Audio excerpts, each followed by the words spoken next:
தன்னுடைய பெண் குழந்தையை கூட குந்திபோஜ மன்னனிடத்திலே கொடுத்தாரா? குந்திபோஜ மன்னன் தன்னுடைய நாட்டிற்கு எடுத்து வந்து குந்தி என்று அழகாக பெயர் வைத்து வளர்த்து வந்தாரா? அப்படி வளர்த்து வருகின்ற ஆணையிலே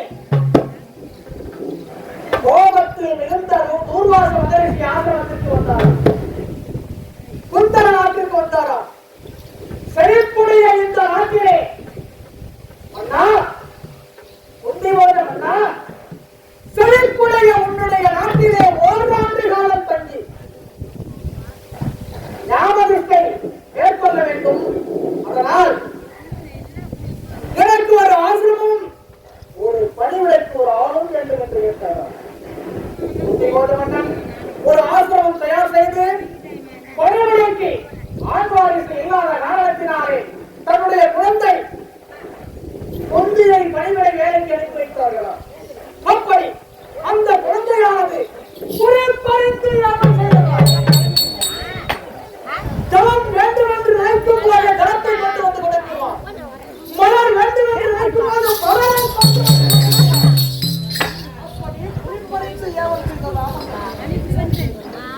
ஓராண்டு காலம் சதுரமாத உலகத்தை தூர்வாச மகரிஷி தன்னுடைய யதார்த்தம் சொல்ல தயாராகி வந்தாரா?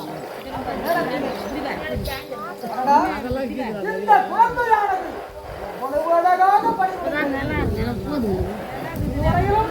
எத்தனையோ சீடர்கள் நமக்கு பணிவிடை வேலை செய்திருக்கிறார்கள்.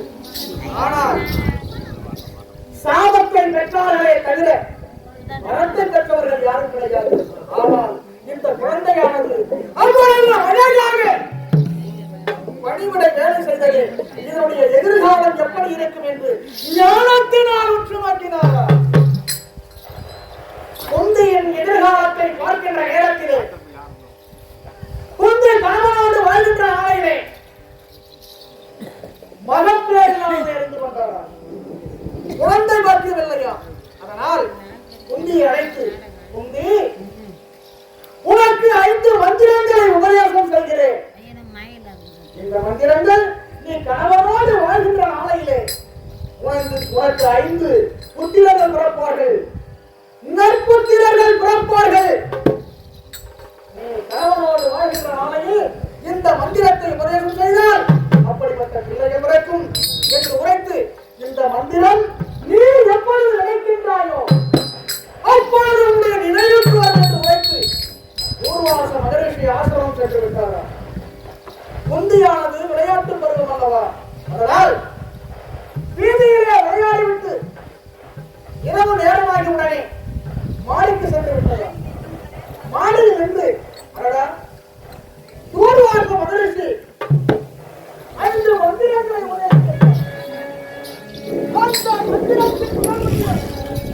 சூரிய மந்திரமாயிற்று. இதுவோ இரவு நேரமாயிற்று. இந்த இரவு நேரத்திலே முதல் மந்திரத்தை வாசித்தால் சூரியன் வருவாரா? இது இரவு நேரமாக இருக்கிறது, வரமாட்டார் என்ற அவநம்பிக்கையால் முதல் மந்திரமான சூரிய மந்திரத்தை உபதேசம் செய்ததா? அந்த நேரத்திலே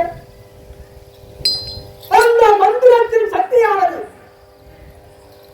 கதிரவன் 1000 எரிசுவாலைகளை நீக்கி அழகான தோட்டத்தோடு எதிரே வந்து நின்றாராம்.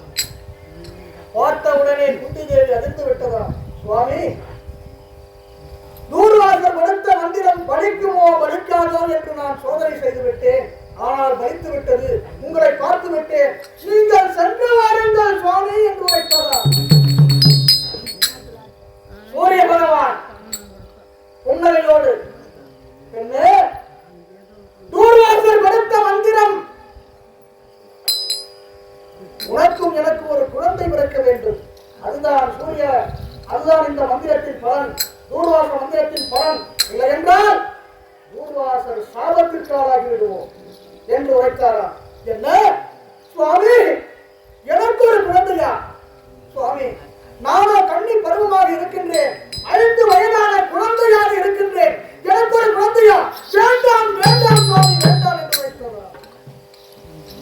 சூரிய பகவான் விடவில்லை. அந்த நேரத்திலே சூரிய பகவான்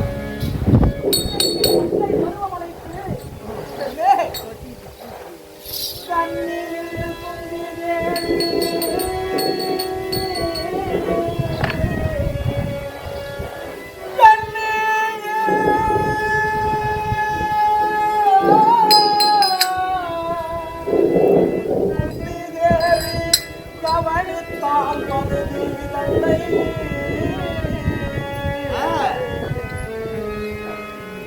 வண்ணமாய் கதிரோ வந்து வனப்பமா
என்னுடைய தாயான குந்தி தேவி எழுகிறதா சுவாமி?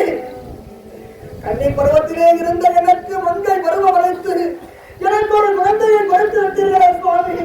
பொழுது விடிந்தால் இந்த நாட்டு மக்கள் எல்லாம் என்னை பார்த்து நகைப்பார்களே. குந்தியானவள் கணவன் யாரென்றே தெரியாமல் ஒரு குழந்தையை பெற்றிருந்தால் இவள் யாரிடத்தில் இந்த குழந்தையை பெற்றாளோ என்று இந்த நாட்டு மக்கள் எல்லாம் என்னை இனிவாக கேட்பார்களே சுவாமி. இனியும் நான் உயிர் வாழ மாட்டேன் சுவாமி என்று எழுதி கொண்டிருக்கின்றதா சூரிய பகவான்? குந்தி, நீ அழ வேண்டாம். அரண்மனை சென்று ஒரு பெட்டியை தயார் செய்து அந்த பெட்டியிலே விலையுயர்ந்த மணிகளையும் முத்துக்களையும் நிரப்பி நீ அணிந்திருக்கும் ஆடையை இடையே வைத்து இந்த குழந்தையை அருகாமையில் ஓடுகின்ற அம்பை ஆற்றிலே விட்டுவிடு. இந்த குழந்தை வளர்ந்து பெரியாராக வருவார். அப்பொழுது நீ தெரிந்து கொள்வாய். நீ அழ வேண்டாம். இதோ உனக்கு கண்ணீர் பருவம் மங்கை பருவம் நீங்கி மீண்டும் உனக்கு கண்ணீர் பருவம் அளிக்கின்றேன். உன்னுடைய கருத்துக்கு எந்தவித வண்ணமும் வராது என்று உரைத்து சூரிய பகவான் மறைந்து விட்டாரா? குழந்தையை பெற்றெடுத்த என்னுடைய தாய் குந்தி தேவியானது குழந்தையை பெரிய மனதில்லாமல் அரண்மனைக்கு சென்று ஒரு பெட்டியை தயார் செய்து இந்த பெட்டியிலே உயர்ந்த மணிகளையும் முத்துக்களையும் நிரப்பி தான் அணிந்திருந்த ஆடையும் அதிலே வைத்து என்னையும் அந்த பெட்டியிலே நிரப்பி அருகாமையில் ஓடுகின்ற ஆற்றிலே விட்டு விட்டபடி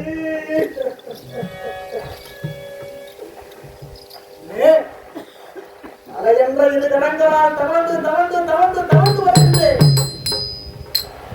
கதிரவனோ உதயமாகின்றான். அந்த நேரத்திலே பெட்டி வருவதை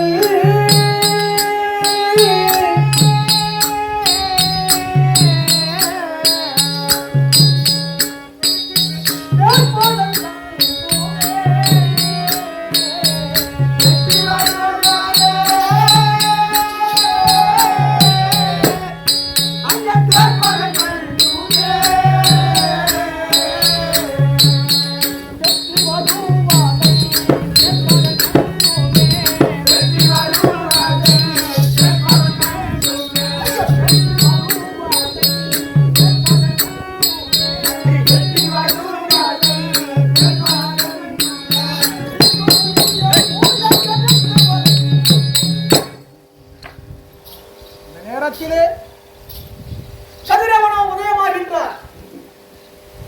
கதிரவனின் ஒளியெல்லாம் அந்த பெட்டியின் மீது பற்றுகின்றதா? அந்த பெட்டியோ தகதகன் என்று எண்ணிக்கொண்டு வருகிறதா? இந்த பெட்டியானது எவர் கண்ணிலாவது பட்டுவிடக் கூடாதா என்று கதிரவன் தன்னுடைய கருவீச்சுக்களை எல்லாம் அந்த பெட்டியின் மீது மாற்றுகின்றாராம். அந்த நேரத்திலே அவனே 56 தேசத்திற்கெல்லாம் அரசன் திருதராஷ்டிர மகாராஜன் தன்னுடைய தேர்ப்பாளரோடு இரு நேத்திரமும் தெரியாதவர் அல்லவா, அதனால் தன்னுடைய தேர்ப்பாளரோடு தினந்தோறும் ஆற்றிலே குளிப்பது வழக்கமா. அப்படி குளிக்கின்ற நேரத்திலே தூரத்திலே ஒரு பெட்டியானது நிறந்து கொண்டு வருவதை தேர்ப்பாளன் பார்த்து விட்டார்.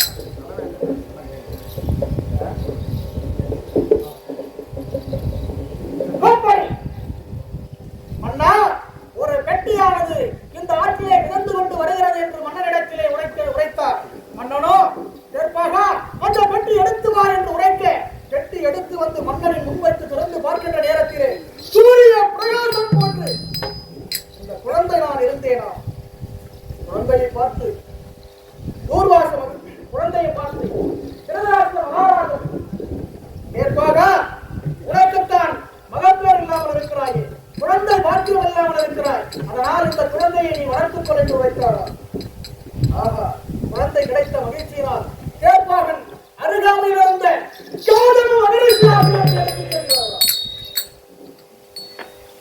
மகரிஷியின் களத்திலே இந்த குழந்தையை கொடுக்கின்ற நேரத்திலே களத்தில் முத்துமாலை அறிந்திருந்தான் ஒரு குழந்தைக்கு. அந்த முத்துமாலை அருந்து முனிவர் களத்திலே விழுந்தனர். ஆஹா, கொடுப்பதற்கென்றே பிறந்திருக்கிறான் இந்த குழந்தை. கண்ணன் கண்ணன்